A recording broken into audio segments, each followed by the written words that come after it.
नमस्कार, जय गजानन. तुमच्या सगळ्यांचं आपल्या चॅनलमध्ये खूप खूप स्वागत आहे. श्री गजानन महाराजांची भक्ती किंवा अन्य कुठल्याही इष्टदेवतांची भक्ती करत असताना आपण कुठल्या गोष्टी पाळाव्या किंवा नियमांचं पालन करावं, समर्पण म्हणजे नेमकं काय, समर्पित भक्ती कशी करावी याबद्दलचीच माहिती आपण आजच्या व्हिडिओमध्ये घेणार आहोत. समर्पण म्हणजे काय? पण म्हणजे महाराजांच्या सोबत आपण काही कुठला व्यवसाय करत नाही किंवा आपण महाराजांच्या सोबत कुठली डील करत नाही की महाराज तुम्ही मला हे द्या, त्यानंतरच मी तुमची ही सेवा करेल. म्हणजे आपण जेव्हा नवस बोलतो ते नवसाचं महत्त्व आहे. श्री गजानन विजय ग्रंथामध्ये नवसाचं महत्त्व सांगितलं आहे. परंतु आपण प्रत्येक गोष्टीला नवस करू शकत नाही किंवा प्रत्येकच गोष्ट आपण महाराजांकडे मागू शकत नाही किंवा प्रत्येकच गोष्ट आपल्या मनाप्रमाणे होईल असं नाही. त्यामुळे आपण जेव्हा महाराजांची भक्ती करत असताना आपण एका गोष्टीचं पालन नक्की करावं की रोज कुठला तरी एक नियम करण्याचा प्रयत्न करावा. म्हणजे श्री गजानन विजय ग्रंथाचा तुम्ही एक अध्याय वाचत आहात तर मग त्यामध्ये खंड न पडता रोज नित्यनियमाने श्री गजानन विजय ग्रंथाचा एक अध्यायाचं वाचन करायचं आहे. तुम्ही जर का महाराजांचा 11 माळी जप घेत असेल किंवा 5 माळी जप घेत असेल तर आवर्जून तुम्ही तो जप करण्याचा प्रयत्न करा.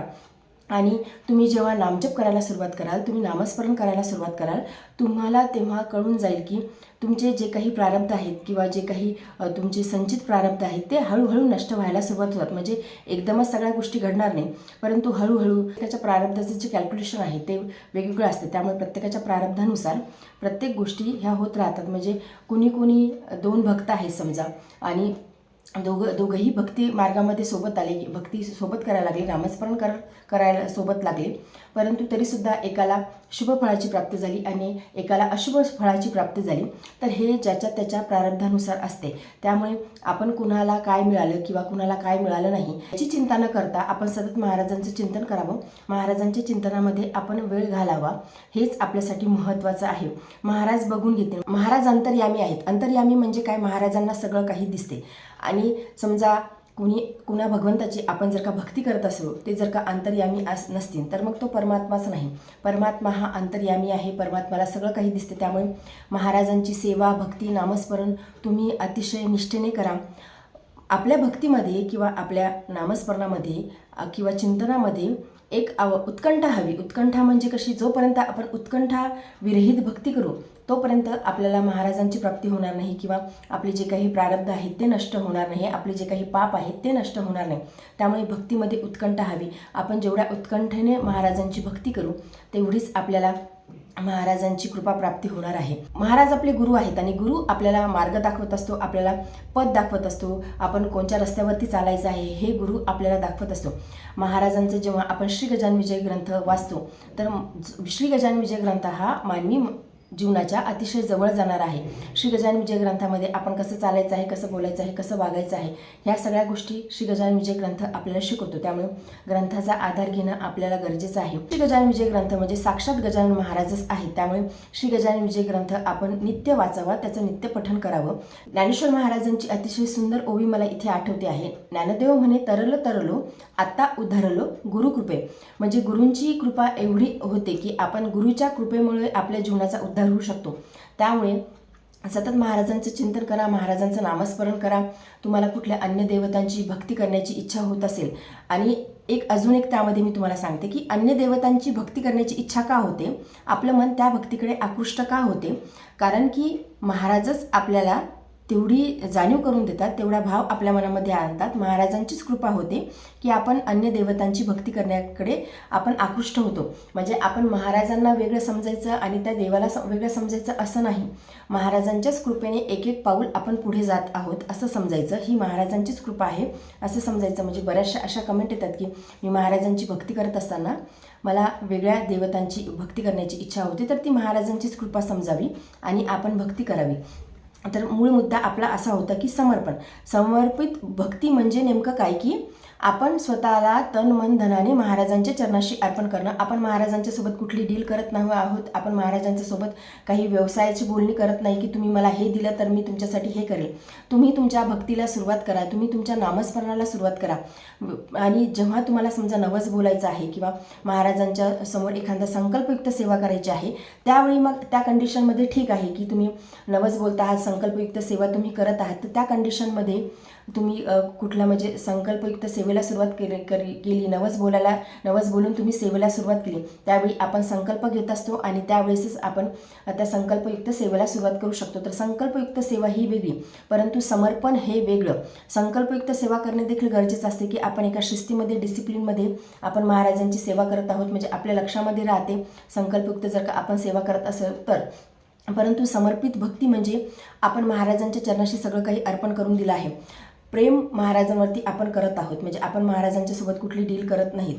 तर समर्पण म्हणजे काय की प्रेम म्हणजे काय असते की आपलं सगळं काही समर्पण त्या व्यक्तीच्या चरणाशी करून द्यायचं. आपण सामान्य मनुष्य कुणाला समर्पित होऊन कुणाचा स्वीकार करतो, त्यावेळी आपण त्या व्यक्तीच्या गुणदोषासह त्या व्यक्तीचा आपण स्वीकार करतो. तसंच भक्तीचं असते. आपण श्री गजानन महाराजांवरती समर्पित भक्ती करावी, महाराजांवरती प्रेम करावं. आपण महाराजांच्या सोबत कुठला व्यवसाय करत नाहीत, कुठला डील करत नाही आहोत. आपण महाराजांच्या सोबत कुठला सौदा करत नाही आहोत की तुम्ही मला हे द्या मग मी तेव्हा हे करेन. तुम्ही तुमच्या सेवेला सुरुवात करा. अगोदर नामस्मरणापासून सुरुवात करा, ज्यांना श्री गजानन विजय ग्रंथ वाचायला वेळ नाही त्यांना. आणि तुम्ही जर का श्री गजानन विजय ग्रंथाचं वाचन करू शकत असाल, रोज नित्यसेवेमध्ये एक अध्याय वाचू शकत असाल, तुम्ही स्वतः अनुभव घ्या. म्हणजे मी सांगते त्या गोष्टीवरती विश्वास ठेवू नका. तुम्ही जर का रोज श्री गजानन विजय ग्रंथाचा एक अध्याय जर का वाचला तर लाईफ आपली बॅलन्समध्ये चालते. बॅलन्समध्ये चालते म्हणजे काय, किंवा म्हणजे बॅलन्समध्ये राहते म्हणजेच काय, म्हणजे फक्त पैसे आहेत परंतु कुणाची साथ नाही, ती गोष्ट देखील महत्त्वाची नाही. किंवा पैसे आहेत परंतु घरातली मुलं ऐकत नाही, पैसे आहेत परंतु नवरा बायकोमध्ये खूप जास्त ताणतणाव आहेत.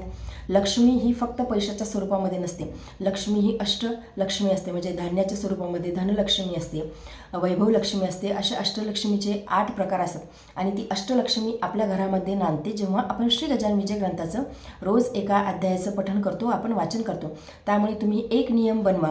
रोज तुम्ही जेव्हा महाराजांची समर्पित होऊन भक्ती करायची सुरुवात कराल, तुम्ही असा संकल्प मनाशी बांधला की मी रोज महाराजांची समर्पित भक्ती करेल, त्यावेळी एक नियम बनवा आणि त्या नियमावरती तुम्ही चालण्याचा प्रयत्न करा. मग तो नामस्मरण असो किंवा गजानन विजय ग्रंथाचं वाचन असो किंवा बावनीचं पठण असो किंवा अष्टकाचं वाचन असो किंवा स्तोत्राचं वाचन असो किंवा दर गुरुवारी तुमच्या वेळेनुसार, इच्छेनुसार तुम्ही दर गुरुवारी देखील एक निश्चय मनामध्ये ठेवून की मी दर गुरुवारी श्री गजानन विजय ग्रंथाचं वाचन करेल किंवा दर गुरुवारी मी बावन्नीचं वाचन करेल, स्तोत्राचं वाचन करेल, अष्टकाचं वाचन करेल किंवा मी तारक मंत्र श्री गजानन महाराजांचा वाचेल.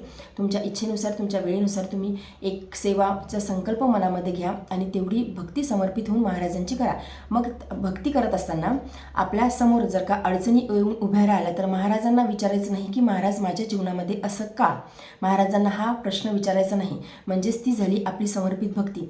जी काही आपण आता बघतो की असं असंख्य लोकांना अनुभव येतात की भक्ती मार्गावरती आल्याच्या नंतर आपल्या जीवनामधले कष्ट जास्त वाढत जातात. तर ते यासाठीच की आपला पापाचा नाश हा होत असतो, त्यामुळे ते कष्ट आपल्याला वाटतात. परंतु आपण महाराजांवरती जर का संपूर्ण विश्वास ठेवला, महाराजांच्या एवढंच सांगायचं आहे की जीवनामध्ये हे काही कष्ट आले आहेत त्याच्यातून निघण्याचा मार्ग देखील तुम्हीच दाखवा. आणि महाराज सांभाळतात, आपल्या एकनिष्ठ भक्ताला महाराज सांभाळतात. महाराज भक्ताला कधीही पडू देत नाही, कधीही काही लागू देत नाहीत.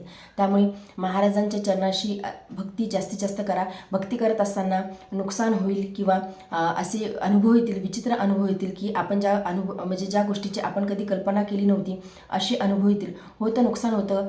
कधी कधी आपल्या मनासारखी गोष्ट अशी वाटते घडणार आहे परंतु ती घडत नाही, आपली इच्छापूर्ती होत नाही.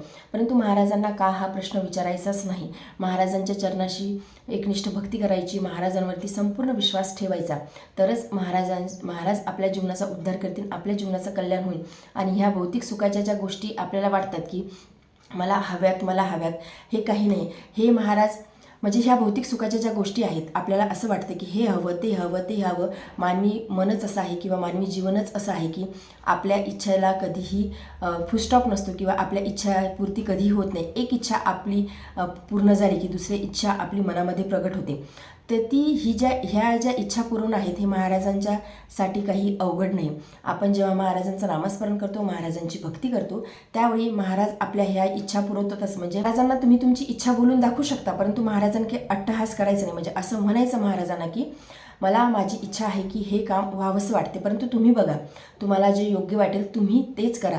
ही झाली एक समर्पित भक्ती. महाराज आपली परीक्षा घेऊन बघतात आणि महाराज बघतात की हा या परीक्षेच्या काळामध्ये कसा वागतो, माझ्यावरती विश्वास किती ठेवतो, किती हसतो किंवा किती दुःखामध्ये राहतो. आणि आपण प्रत्येक गोष्ट जी महाराजांनी दिली आहे, महाराजांचा कृपाप्रसाद आहे, मग ते कुठलं काही नुकसान झालं किंवा कुठली गोष्ट इच्छापूर्ती झाली नाही तरीसुद्धा महाराजांनी मला दिलेला हा प्रसाद आहे.